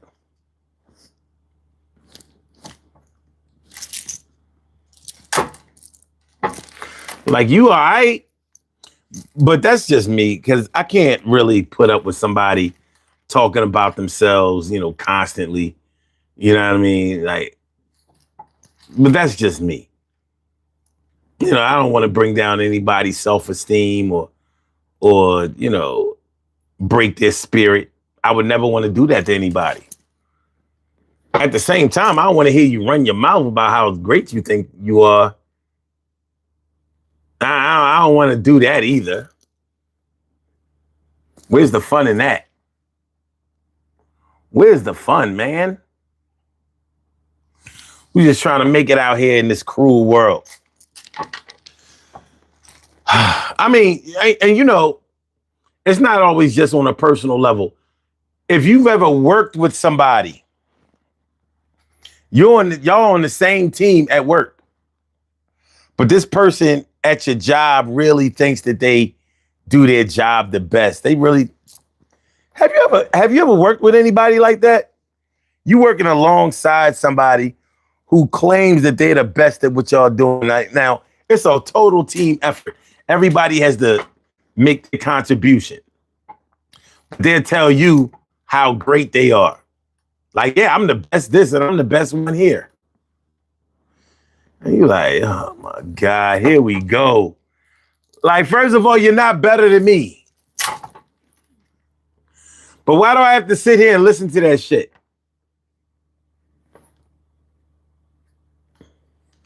Jay-Z says, what about the reach back that comes from the formerly hot chicks who thought that they were all of that? Can I call for a minute and be petty? Sure. Sure. We all know that there's enough of that to go around. Like,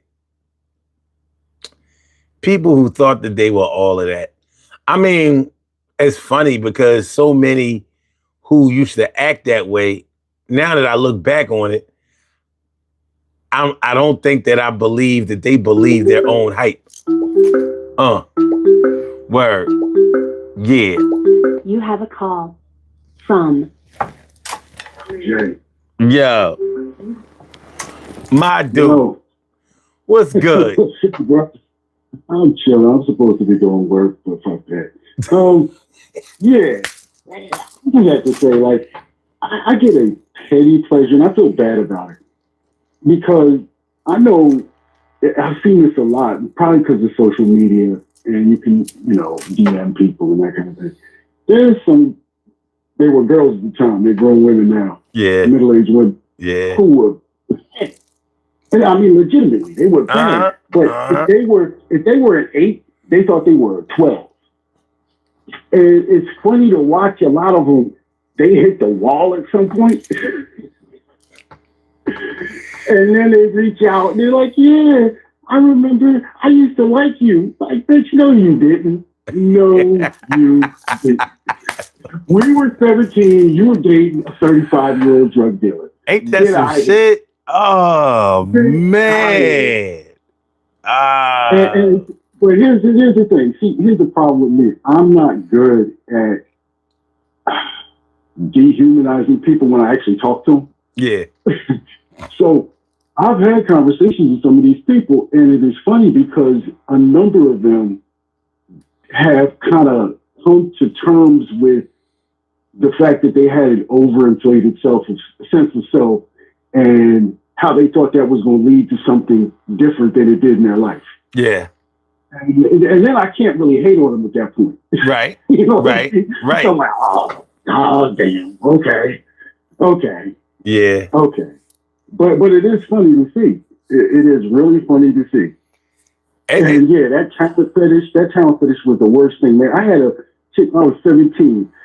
I'm still in high school. She was at Temple. She was pretty, and she was a model, but she would be doing like J.C. Penney catalogs, that kind of level. Okay. Supermodel, But she was hot. This chick, one time she was at my crib, and we had a powder room on the first floor, a little bathroom. Yeah, the half bath. She was in the bathroom for a while, and I was like, oh, shit. I went to the bathroom and knocked on the door, and the door wasn't really closed. This chick was sniffing coke off my bathroom sink. Yo, stop playing. I'm not playing. She had to stay thin. To stay thin. This was her secret to success. And it was over then because my mother would have, if she had known that shit, come on, man. Yo, that's crazy. I would have been a monk to this day because she would have kicked my balls through my throat if she had known I had a girl in there sipping coke off her sink. Yo, yeah. Like, but it was that talent fetish, and the professional athlete, couple of one actor. She's done really well for herself. She's still up there, but it was just odd to me because it was this weird mix. Like they really did think, like, I'm doing you a favor by even talking to you, and then at the other hand, they were constantly obsessing about every defect. Mm-hmm. Because it was security. And I mean, I guess it makes sense because when you're trying to compete at a certain level, right? What makes the difference are little things. So it was odd, and I'm glad I got over that shit because, I don't have a chance for it. You know what? It's amazing because like nowadays that would be considered like clout chasing, and where clout chasing will lead you to. It's a lot of dark roads with that clout chasing shit. You know what I'm saying? Oh, yeah. I'm happy we didn't have that. Man. We didn't have it. You couldn't do it. Yeah. I mean, you could, but you had to do it in a different way. Like, you and I used to go to, all these different, we go to venues and go to shows and, the whole thing of trying to get on musically and all that shit. And you would see people who were clout chasing. And they were all always the time trying to be all up next to somebody who was a little further along. Mm-hmm. It probably happened in comedy too, I'm guessing. Oh my God, what? So, dick riding. Yeah, right, dick riding. But dick riding as clout chasing. Trying to be like, I'm friends with so-and-so. Like, I don't give a fuck. You still don't have talent. Why do I care? I've seen that. And also girls, this used to crack me up. You meet girls, you remember, what was it? Funky Dividends? Yeah. And the girl's like, yeah, when I was with Steady B, I had all this. Right, but I was with Cool Steve, he did that. And I used to laugh because girls used to tell me like, oh yeah, I mess with, and name your favorite rapper or whatever. Mm. And that was supposed to give it credit in my eyes. I'm like, it just means you've been run through.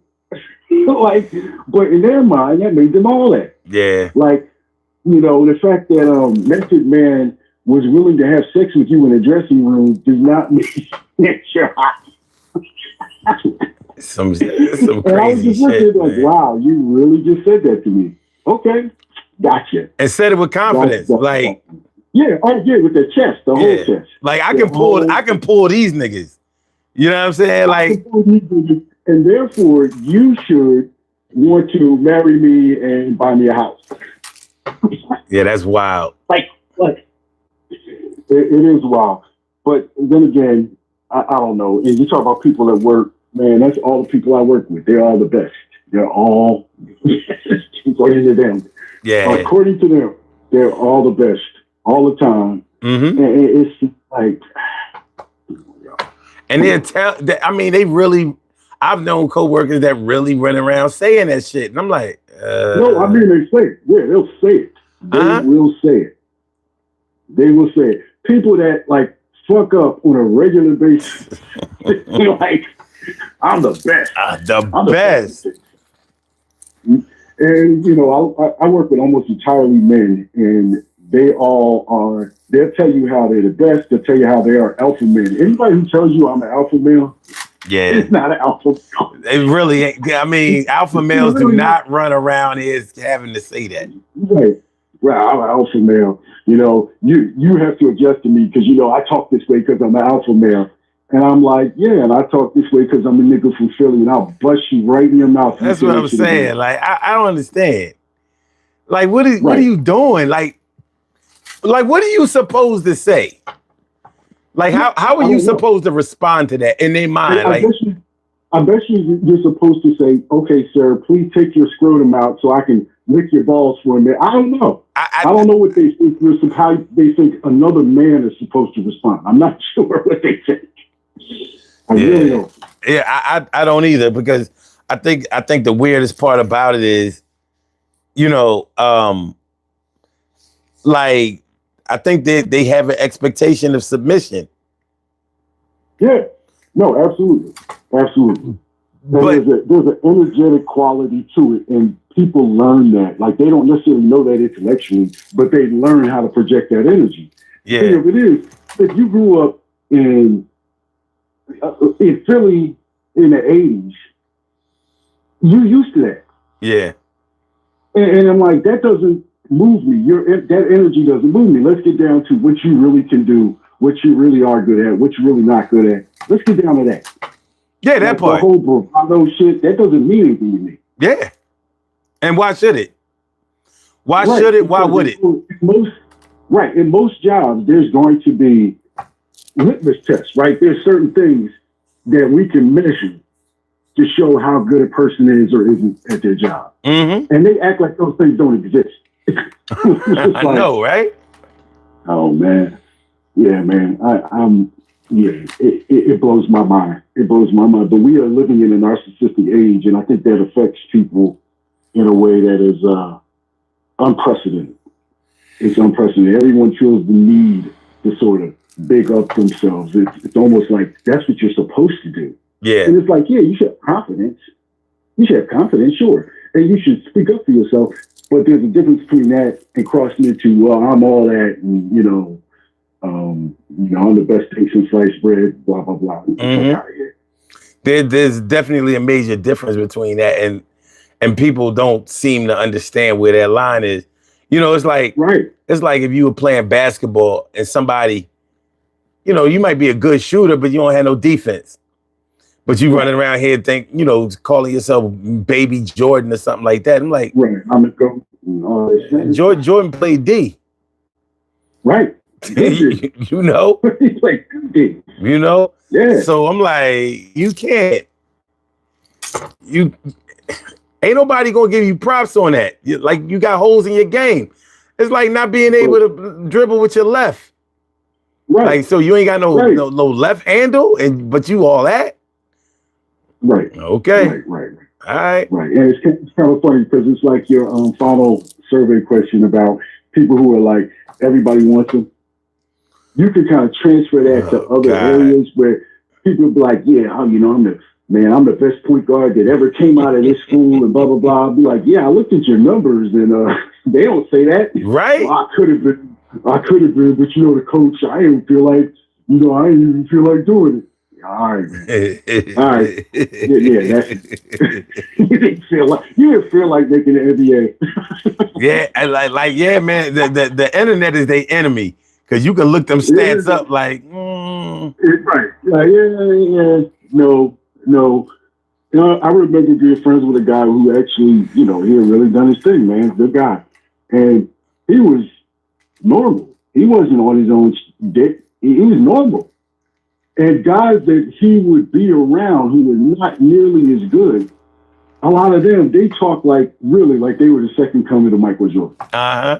And I don't know what that is. And it's gotten worse because now the internet, social media, it just created this thing where people basically, it's the appearance.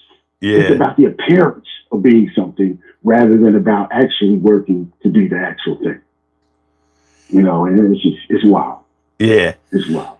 Hey, yo, I went to school with a dude at Penn State. We were the same age. Right. And we were 20 at the time. Mm-hmm. And this dude used to run around talking about he was a Navy SEAL. How? Yeah. How was he a Navy SEAL? First of all, he started up there as a freshman. Oh my God. Like, when did you? Maybe he was a Navy SEAL in his spare time. This motherfucker wore a Navy SEAL hat every fucking day. I just feel like. You know what's funny about that? If you ever meet some of those guys, they're all thrown the fuck off. And if they saw him and questioned him about it, they would have beat the living shit out of him. Yo, he was doing this shit. I'm like, a Navy SEAL? You a 20-year-old Navy SEAL. You've been here for 2 years. How's that happen? Yeah, well, they got me when I was 14. I went through bugs when I was 13. I'm like, what are you talking about? A Navy SEAL? What kind of discipline? Wow. If you was a Navy SEAL, you wouldn't be talking like that. No, that's wild. That's really wild. Damn Navy SEAL. Okay. Okay. And that's the funny thing. When I said some of those women, they all modeled at some point. That's the funny thing. I didn't have space to write it, but you got to be careful when people say that. Because, like I said, the girl in high school, she was like in J.C. Penney's, flyers and shit. Right. Other people, it'd be like, yeah, you model for the local furniture store. You could be a hand model. There are a lot of different models. You could be a foot model. And now you could be an IG model. You sure can. What does that mean? It doesn't mean anyone's paying you to model. It just means you're like IG talking about I'm a model. Right? You taking pictures in front of cars. Right. And they believe it. Mm-hmm. They believe it. I can take somebody who just does it for the act, and you meet them in person and they're like, yeah, I just got to act like that. But the people who really buy into it, like, you do remember that you created this story about yourself, right? That's the part they be forgetting. You that created it. Mm-hmm. But in your mind, now it's real. I'm just, I can't. Yeah, when I found out that fashion models are only like 7% of the fucking industry, right. And as you pointed out earlier, if you meet some of them, they're not necessarily in person drop dead gorgeous. A lot of them are just really photogenic. Yeah. Like really photogenic. I know a girl like that. She's from Colombia. She wasn't a model or anything, but I met her, not dating. She was friends of friends, whatever. And she was, she's a little white girl. She looked all right. She's from Colombia, but she was white Colombian. She looked all right. And I remember becoming friends with her on social media, and I was blown away. She was gorgeous in pics and no filters. It was just, she was highly photogenic. Mm-hmm. She's too short to be a model, but she was just, and a lot of models, that's kind of it. They're highly photogenic. Yeah. And then I can't see when you meet a joint that's 5'8", and she weighs 108 pounds. Yeah. I'm like, Jesus. What is this? Yeah, her name was Anorexia. Name is Anorexia. Exactly. Just talking about, I'll just have a salad. I gotta go to the bathroom and powder my nose. Bulimic as hell, boy. She throwing up all that shit. Cup of coffee. Like, oh, come on. Like, it's not even worth it. But a lot of the models I met, honestly, didn't have that I'm all that attitude.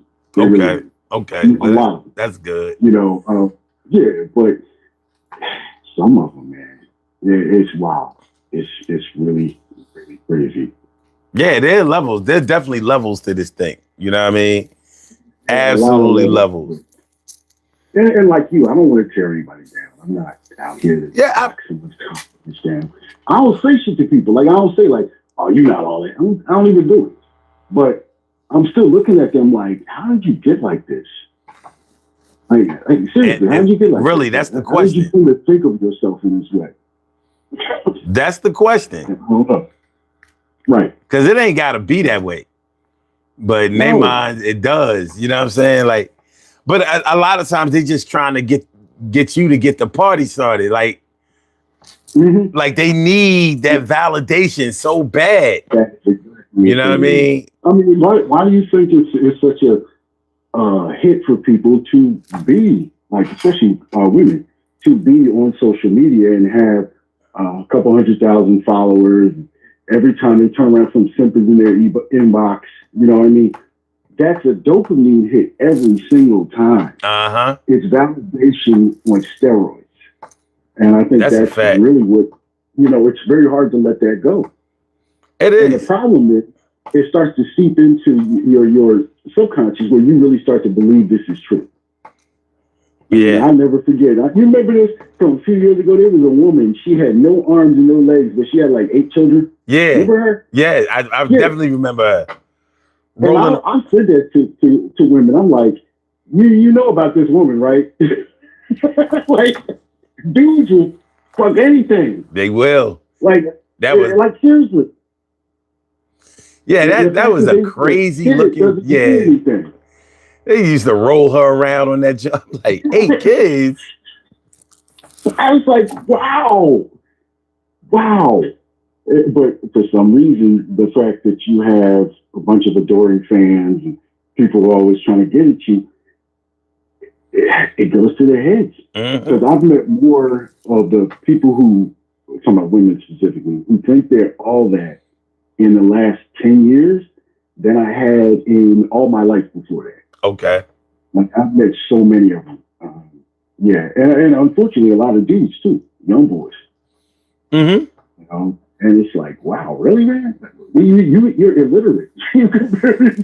That's what I'm saying. That it don't be adding up.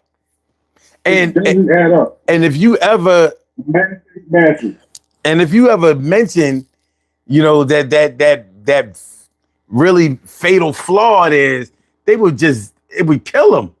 And you know that, and that's why, you know, a lot of times you might not say nothing because it's like, well, yeah, they can't, you know, they can't handle it. It's going to kill them. Yeah, it's just going to. They cannot hang. If you They don't know can't them deal with well, that. then they're just going to say you're a hater. Yep. You know, that's how it goes. Yep. Yeah. They definitely going to say that. You know, it's the only defense. You hate me. That's these young cats. Anything is hating if you disagree. Any disagreement is hate. Yeah, I met a dude not too long ago. Well, it's last year now, but he was an aspiring rapper. I guess he's putting his stuff out there, whatever. And he was just garbage. Oh, he was garbage. He wasn't even like the kind of garbage that somebody could flip and turn into something hot. Like, he was just garbage. Yeah. And I didn't tell him that. I didn't say you're garbage. But I was like, yeah, you know, maybe you, just a couple of little pointers, right? And he's like, well, you know, that we don't rap the way you used to. And I think you guys are just, you know, jealous because you can't rap the way we do. I'm like, nigga. Like, you can't rap. You can't rap. I can rap. Like, I actually what can I'm rap. saying. Like, I'm not saying I'm the best ever, but I know I can actually do it. Right. Absolutely. Right. Right. And what do you, usually y'all just hate, no, it's not hate, man. It's that you're not talented. Right. Like, you ain't got it. Find something else to do. You've been around cats that could do this. Like, right. Just find somewhere else, something else to do, man. Look, I know where you can get a gun. You can start robbing people. You can probably get a pack. Start selling. Just do something else. Tell them do something else. Tell them to work on making beats. You know right. Yeah, get yourself download a free copy of Pro Tools. Get to work. Yeah. Download Fruity Loops. Mm-hmm. Like this is, I think this would be a good look for you. But can I be honest? Sometimes I almost envy them because I'm like, it's amazing to walk through the world with that kind of unjustified self-opinion. Mm-hmm. It must be amazing. I know exactly what you mean. And you're right. You are exactly right. I had confidence like that. Like confidence where you have no reason to be confident. It's just and like there's a force field around your glaring flaws. Like no, they don't even make it inside here. When people say good vibes only, they got it. Mm-hmm. They've nailed it. They provide it for themselves. It's only good vibes. Nothing penetrates it, and they are in their own movie in their mind. And they're the main character all the time. Yep. And it's just like, wow. Fact. All right, man. That's what I wanted to say. All right. Yo, I appreciate you calling in, my dude. Always. Yeah, bro. All right. Talk to you later. All right, man. Peace. Oh. My man, Jay Sloan. All right, y'all. We're going to do these birthday shout outs and then we are going to get on up out of here. We're going to get up out of here. Okay. All right. We have some birthday shout outs to do. Some people were born on this glorious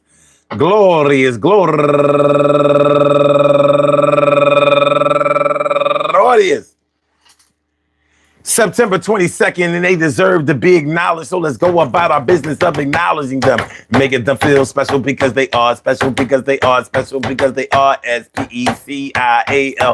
They get the R-E-S-P-E-C-T. They are S-P-E-C-I-A-L. They get the R-E-S-P-E-C-T. They are S-P-E-C-I-A-L. They get the R-E-S-P-E-C-T. They get number one out the box. Let's see. Emma Aaron, happy birthday to you. And also Latoya Grant, Trina Wilson, Jackie Cooley Jr., Jeff Big Time Frierson, Adrian Hampton, Sharice Abbott Holder, Bernard Williams, Glenn P. Butler, my man David McFadden, Sharon Rose Guyton, Judy Carter Holden, and last but not least, go-getter Tanja Robinson. I want to say happy birthday to all of y'all, and I hope that today finds you all in good health, happiness, mind, body, soul, and spirit. And that goes out to each and every person out there born on this glorious